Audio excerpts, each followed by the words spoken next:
leading contributors to the feminization of the black male? Is it by design, or what's really going on? Because I see a lot of, you take Black Lives Matter, for instance. The face of Black Lives Matter was an openly gay black man, DeRay McKesson. Again, turn on CNN. I don't think they have a straight black man that works on CNN.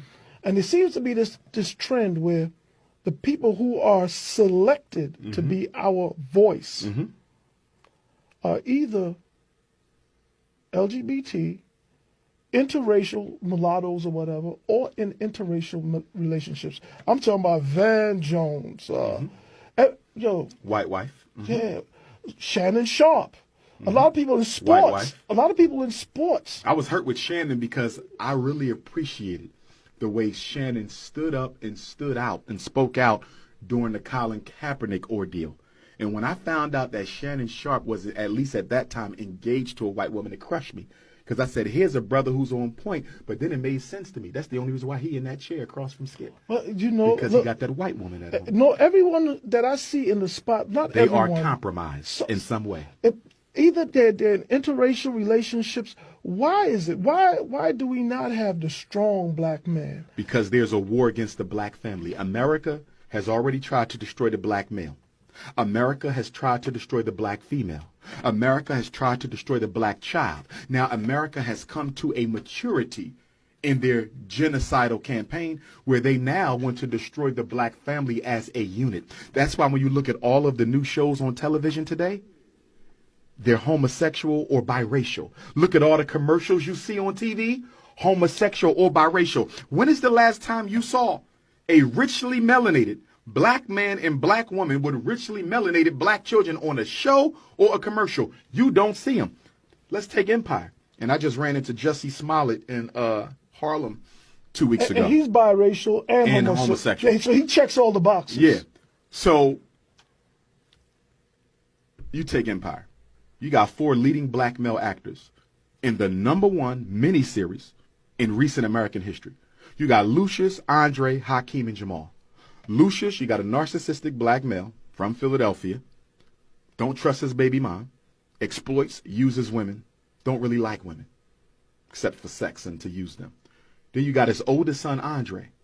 Ivy League trained, accountant, white wife. Then you got his next son, which is Jamal. Homosexual, in love with a white male. Then you got his youngest son, Hakeem, hip-hop head, heterosexual, doesn't trust women, uses, abuses, and exploits. How can you have 4 attractive, leading black male actors in the #1 miniseries on TV, and not a single one has a positive and healthy relationship with a black woman? You know why? Because they are socializing and indoctrinating our children. Empire ain't for you and me. We know better. Empire for our 12-year-olds. Empire for our 14-year-olds. Because if my 17-year-old daughter looks at that, she would ask herself, why would I ever want to be with a black man after watching this? And if my nephew, who's 12, 13, looks at Empire and looks at the way the women conduct themselves and carry themselves, why would he ever want to be with a black woman? These shows are political, designed to brainwash black children against authentic black love.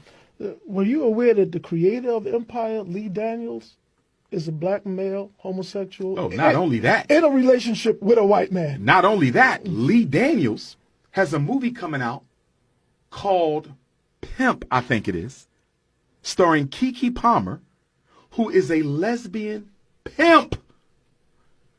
And he's working on the first black homosexual superhero character. Now, as I said before, I love all black folks. I can sit down and talk to gay, lesbian, don't make a difference to me. Because I'm here to make you understand, overstand, and understand what's being done to us. But here's my question to Lee Daniels or anyone else. And I've never gotten an answer back yet. I've never gotten an answer. My question is real simple. How does the promotion of interracial or homosexual lifestyles benefit the black community? I've been asking that question for 20 years. I haven't had anyone answer it yet. You know why? Because there is no answer. If you care about we, there's no way you can be about that. Lee Daniels also did Precious. Yes. Another blaxploitation rendition of the worst aspects of black behavior in contemporary American society. Here's my thing. We do have some of that in our community, but so do European Jews. So do Italians, so do Latinos, so do Mexicans, so do Arabs and East Indians. My issue with these Precious movies and the Tyler Perry movies is that every time y'all make a movie, y'all only show us at our worst. White folks also have this. Degeneracy is not the exclusive prerogative of any one group of people. But when it comes to black people, 85% of how they show us and show business is negative and filled with these images. With white folks, you see some of that, but 85% of what you see from white folks, they're the doctors, they're the lawyers, they're the business owners, and most of all, they're the saviors. Well, at least they have diversity. They to have choose from. diversity Yeah. in presentation. That's right. There's no diversity in the presentation of black folks. None And whatsoever. why is that? From a propaganda perspective, what? You must kill the image of the black male before you kill the black male. If you study Adolf Hitler's campaign against the European Jews, which was an atrocity, he committed an assassination of the image of the Jew in the German mind before he carried out the human extermination. That's what America is doing. But what is the difference between the extermination of the black man's image in America and the extermination of the European Jew's image in Germany? You know what the difference is? The difference is the European Jew did not participate in the extermination of his own public image. The black man is participating and financing the extermination of his own public image. Look at hip hop. That is the extermination of the black male's image. Look at the Tyler Perry movies, the Lee Daniels shows. Look at the reality shows of black women where they show our women as thirsty, sexually uncontrolled, masculine, and undesirable. But here's the thing, Baba. We are volunteering. We are complicit in To our own destroy destruction. our own destruction. And that was my next statement to you, or question.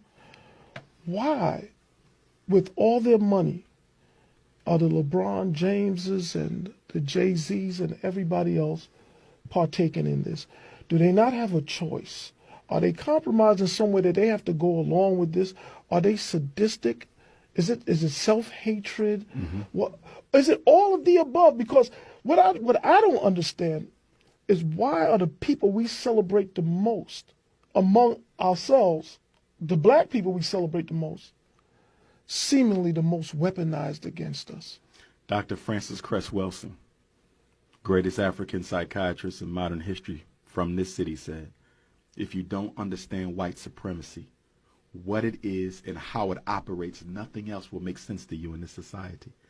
The reason why those who are least interested in helping us fix our problem are the most celebrated is because they are the ones that are put out in front of our children to be celebrated.